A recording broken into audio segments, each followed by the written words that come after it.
So, what was the first thing you said to Stephen Hawking when you met him?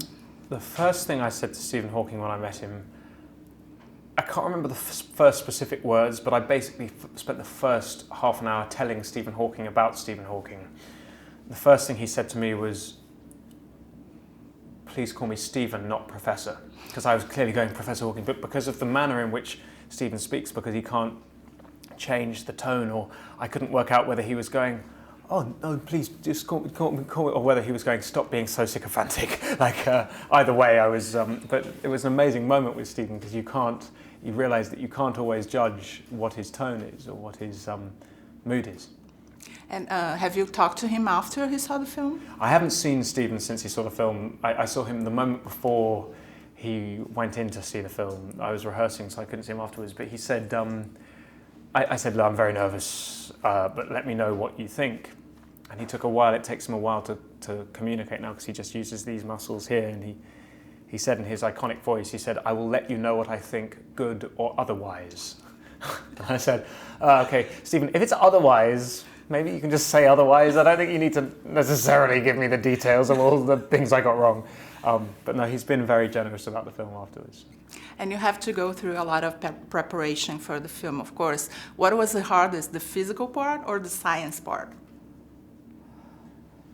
Well, the science part, like everyone was like, "Why, it must be difficult playing a genius." And I was like, I had had sleepless nights about that for a while. And then I realized that when I was at university, like the really intelligent people were always the people that did not feel the need to demonstrate it. Do you know what I mean? They're so confident in their own intellectual capabilities. So I decided that I would take that on, and I would pretend that I was so confident in the science that I would. But for me, it was probably the physical aspect of it. It was the fact that we couldn't shoot chronologically, so you were having to jump into lots of different physicalities all within the same day, I suppose. How did you manage that, to jump from, did you have a method? Well, I spent 4 months preparing.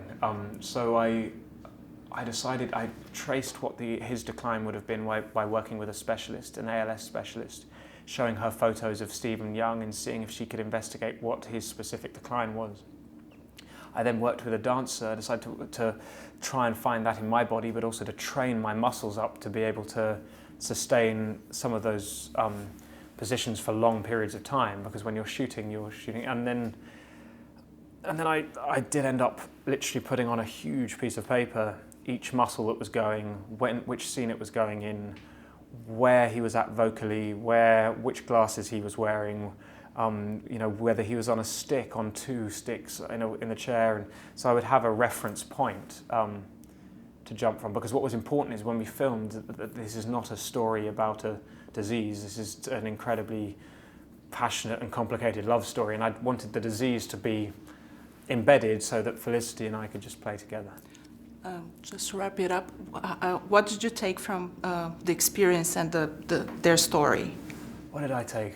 Oh God, I just took great inspiration from the fact that Stephen and Jane have been given many obstacles in their life, and how they have chosen to overcome those obstacles is like constantly admirable. Stephen is someone who has lived every minute of every day of his life fully and continues to do so.